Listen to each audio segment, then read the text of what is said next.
History of cheating in Clash of Clans. It's gaming related. It's funny. Why would you cheat in Clash of Clans? That's so embarrassing. That is so embarrassing to cheat in Clash of Clans. November 4th, 2012, the official Clash of Clans Facebook page congratulated a player named the True King for being the first player to reach 3,000 trophies. This was at a time when the community was beginning to grow rapidly, so he became well known for his achievement. And to call yourself, I'm part of the Clash of Clans community. It's really funny to me.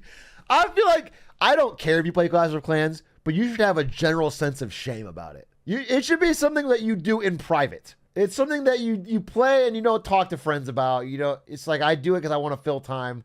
Just have a healthy sense of shame. In Clash of Clans, you shouldn't be open and proud part of the community. Soon after, the race to 4,000 began. But it wouldn't be long before someone made it there, as in January 28, 2013, Jorge Yao was congratulated for reaching 4,000 trophies, and in the process becoming a bit of a virtual celebrity in the Clash community. However, people were quick to question the legitimacy of this milestone, especially how he had maintained his #1 position for months. Let people enjoy things? I got a question for you. If someone said Adolf Hitler is bad, would you say let people enjoy things? Is there a limit? Is there a limit to that fucking line? Is there something you could say is bad? Okay? Sometimes shit sucks. Some shit is worse than other shit. People should be allowed to say it. And you know what? Here's my other counterpoint. I enjoy making fun of Clash of Clans. Let me enjoy things, motherfucker. Let me enjoy things. How about that? Something that was previously unheard of. What exactly was Jorge Yao doing that everyone else wasn't? Today, we're going to be diving into the history of cheating in Clash of Clans. This includes the story of the leaderboards, including Jorge Yao's methods, the rise and fall of mods, and exploits that were used throughout Clash's history. Thanks for the gift. The very first form of cheating was to simply never stop playing. If your village is currently online, you can't get attacked, and back in the day, there was no such thing as a personal break. Theoretically, you could stay online forever. It's unknown how many players in the leaderboards actually use this method at the time, but we do know that it was pretty dang popular. Jorge Yao was interviewed by the New York Times in December 2013 after he retired from Clash, and he explained that in order to keep your trophy count high, a player has to avoid getting attacked by other top contenders by either staying online or being attacked for a shield. He then revealed that in the weekends he would never go offline. His device was with him the entire day, either to keep it awake or clouding looking for any base to attack. Obviously, Jorge wasn't the only one doing this. Players had come up with many unique He does not look happy in that photo. That's crazy. ways to keep their device awake without having to be there, like putting fruits on their device because it would trick the screen into thinking there was something touching it, building robots that tap the screen with a stylus. That's so funny. You guys know that people do this at work to, some of you probably done this. You get the mouse jiggler and it moves your mouse so you're constantly awake when you're working from home or trying to keep Teams green so people can tell that you're still working in the room.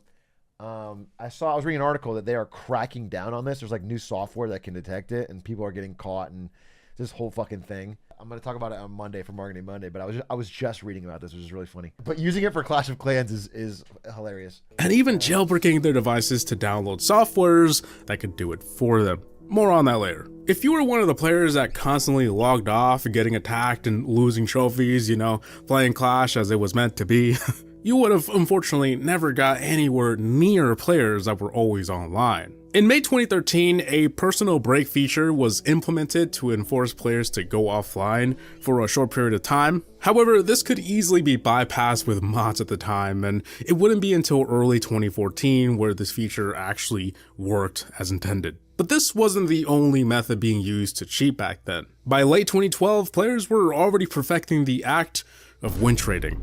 If you're unfamiliar with the term win trading, specifically in gaming, it's basically where one player agrees to lose in a ranked match to boost another player. Jorge Yao, as well as other top players at the time, used a form of win trading where they would leave their clan before going offline. In doing so, the chances of one of their clanmates finding them in matchmaking was very high, especially at such high trophies. They would come to an agreement that if they found one another in matchmaking, they would only destroy the bare minimum of the base to obtain a 12-hour shield. Back then, this would have been at 40% destruction with or without a star. Depending on the agreement they had, they would have either got 40% and failed the attack, giving free trophies to the defender, or got a 40% 1-star and surrendered right before the 2-star. That way they take less trophies from their clanmates. Whatever method they chose to use would have gave them a 12-hour shield and helped both of them stay at the top of the leaderboards. But sometimes hoping a clanmate finds their base in matchmaking wasn't enough, and it didn't always work either. So to keep reaching new milestones, players like Jorge Yao discovered a new way of win trading: attacking yourself. Can I ask a question? And I want a real answer. What is the value of the trophies? Even in game, what can you do with it? Can you buy things with them? Oh, it's Elo. Okay, it's Elo. Okay. Players in the leaderboard only got offline for one reason: to tend to their life. You can't be on the damn game 24/7. I mean, I guess you could. But like, okay, sorry to follow up that question, but the reason you get high Elo in a game like League of Legends, ostensibly, I guess there is bragging rights to it, but there's also money in it if you're that high because you could get put on a team. Was there teams? Was there esports? Was there tournaments? Good, but the reality was people had lives. That's when Jorge realized that if he took over someone else's account during the time that they would have normally had a shield, he could use that account to win trade by himself. One thing led to another, and eventually he was managing multiple leaderboard accounts in order to help his main account reach new heights. Playing as much as 5 iPads at once and even taking them to the shower covered in plastic bags. Many players would eventually use these same methods even years later after the shield changes. However, win trading would eventually change as a whole after the Legends League rework in 2019. But before we skip all the way to 2019, I wanted to move away from win trading for a bit and take a look at other forms of cheating in Clash of Clans in those early days. If you were playing between 2013 and 2016, you're most likely familiar with Clash of Clans mods that required you to jailbreak or root your device. The two big players in the scene were iMod and Xmod. I'm only going to be talking about these two because, for one, they're the most popular and well-known, and two, it seems they're no longer around, and I'd much rather talk about something that happened in the past rather than accidentally promote something that's still available. iMod and Xmod were basically tools that assisted you in Clash of Clans. You couldn't spawn 1,000 dragons on someone's base or get unlimited gems. It wasn't that kind of mod. But think of it as having extra settings that you definitely weren't supposed to have. For example, you could copy a base layout before that was an official feature, or, as we mentioned earlier, a toggle to keep your base active. However, the capabilities of these mods were way beyond that, and over time they just kept getting better. Firstly, it was a major help for farming because you could set loot parameters. So let's say you set it to 200k gold or elixir. The mod would search and skip for you until it found a base with 200k gold, elixir, or both. It could do this for dark elixir, town halls, levels, pretty much everything. The second main reason these mods were used was because of their sandboxing feature,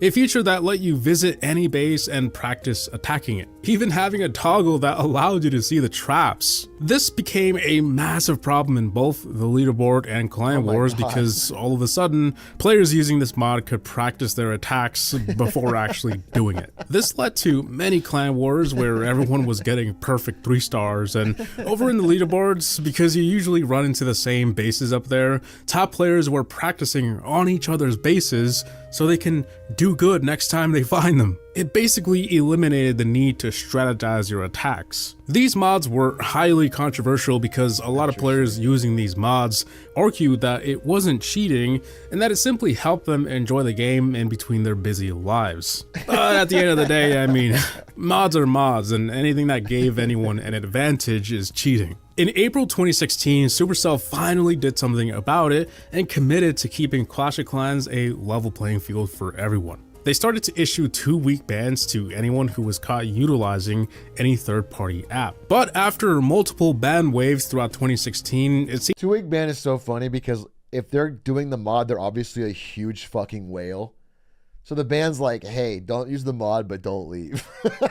Like, You know, Steam would permaban for that, but this is like, we need the money. We, like, come on, don't quit. But Seems many players still weren't getting the message, and so they started to issue permanent bans to everyone in the fall of 2016. There were attempts from Xmod and iMod to dodge these Xmod game detection is not methods risk. Supercell We had put in fix all place. risk list, However, the winky more face. discreet these mods became, the more effort Supercell put into putting an end to it. There was a bit of a resurgence in 2017, specifically in Clan War leagues, but by then Supercell was not messing around. After a few ban waves, thousands of accounts were banned, and this kind of scared people away from doing so. Eventually, players realized that there was no way of guaranteeing that you wouldn't be banned. In the end, these mods began to slowly disappear. Today, it seems they're non-existent, and if you find an alternative, there's a very good chance you'll be banned sooner or later. So that's a big win. I don't recommend happens. it. As mentioned a minute ago, mods were used to practice war attacks, and this made clan wars feel less about strategy and more about who had mods installed. But there was also a way of doing this without the mods. Ghosting, a way of attacking a base and tricking the game into thinking that you actually weren't attacking it, so it wouldn't count the attack. The exact method was simple and easy to do. You would hit attack on any base, and during the 30-second window the game gave you to spectate, you would set your device to airplane mode. And then you could do anything you wanted. Check the location of traps, see what's in the clan castle, practice your attack. None of it counted because the game just assumed you weren't there. To anyone who was viewing the war screen, it would sort of just look like an attack was going on, but then suddenly stopped after 3 minutes. All of this was possible because between April 2014 and April 2015, you could back out of any attack as long as you didn't drop a troop, much like you can do in regular multiplayer. On April 30th, 2015, you could no longer do this. Backing out would now count as a surrender, so there were a lot of screenshots floating around of people getting 0%. Kind of funny, not gonna lie. This wasn't the end of cheating in wars, as mods were still around in 2015, but it was at least a step in the right direction. However, the topic of ghosting would appear again all the way in 2019. Apparently, leaderboard players had figured out another method of doing so, but trophies? It was never revealed how exactly, goat. and I couldn't find any information about it either. It was quickly patched and multiple accounts were banned, and that's all. No. If you had a lot of trophies in the year 2014, you might have come across an exploit that was plaguing the leaderboards. A lot of players were reporting that they would get a client and server out of sync error after only dropping one troop on certain bases. This would cause an automatic 0%, Wait, I'm sorry. Clash of Clans has generated more money than any other app on the App Store, over 6.4 billion. That's as of 2018. That's as of 2018. That's 6 years ago. God, good goddamn, bro. Good goddamn. Stars, and players affected lost their hard-earned trophies in the process. One of those players who encountered this error was me. That's more than Genshin. Genshin's only earned 5 billion now. Although it's the fastest game to ever hit 5 billion, so they'll probably pass it, but happened to be pushing at the time as well. And for the two people who are curious, I believe I peaked at number 6 in the US, but I only have this picture. Anyways, sorry, getting a bit off topic. I vividly remember losing tons of trophies because of this error message. At the time, it was believed it was either a server bug or that those players were using Xmod. However, it turns out it was neither of those. Instead, it seems some players figured out a way to bug their base, and so when someone attacked them, the game would realize that something was wrong with their base. A Reddit post from mid-2014 has some proof of this. Here's a base that someone found that was missing a wizard tower, and as soon as they dropped troops, the error message appeared. But upon visiting their base later that day, the wizard tower was back in its place. No one knows how they were managing to unplace defenses and bug their base, and unfortunately we never got the answer to that. The bug was eventually fixed and it was all forgotten about. The players who had abused this exploit and gained tons of trophies from defenses just moved along like nothing ever happened. Meanwhile, tons of players who were affected by this exploit ended up quitting their journey to be the next #1 player. Earlier, we discussed the topic of old school win trading, but ever since the Legends League rework, this method of cheating has evolved, because in Legends League, you cannot lose trophies from attacking, so how would you give trophies to someone else? Well, the main method of win trading was to make an agreement with your friends to never get more than 1 star when they run into each other. That way, those involved lost minimal trophies from defense, but won a lot on offense. This basically allowed those players to gain trophies faster than anybody else doing it legitimately. In 2019, a couple by the name Stephanie and Dr. Mushtaba broke 2 trophy records within the span of 4 months by using this method of win trading. But not only that, they had figured out how to do ghost attacks and a couple of other things. Man, they really wanted that #1 spot bad. As mentioned earlier, we don't know how exactly they did the whole ghosting thing, but we do know that the couple was paying their way to the leaderboards. It is cute to have like the Valorant style hers and his, you know? Their clan name is Netflix and Chill, and they're a true Clash power couple. Literally. Apparently they would pay random ass players in the leaderboards $1,500. There's nothing better than being in a relationship where your joint goal is to get the top of the Clash of Clans leaderboard and you both play obsessively all day every day and win trade while spending $1,500 to get other people to lose to you. Heart, sweet. To change their name to something stupid like Stephanie Heart Mushtaba or some silly variation of the same name. In doing so, this confused Supercell in determining who to ban for all this win trading that was going on. But it also allowed their name to be plastered all throughout the leaderboards. That's so much worse. They're not even paying them to lose. They're paying them to lose. They're paying them to I am Stephanie, I am Spartacus, the whole fucking leaderboard so they can't get banned. Eventually, Supercell started to hand out bans for win trading and the ghosting exploit. However, they still had dozens of accounts in the leaderboards throughout 2020 and I believe 2021 because they could simply make new accounts, buy some, or pay someone to change their name. Fast forward to today, their names are a thing of the past, but it's believed that win trading is still a widespread issue in the leaderboards, clan wars, and even the clan capital. Who the hell want to do that? The developers have gotten better in determining who is doing it, but it's hard to know for sure sometimes. And it's just something that happens in games.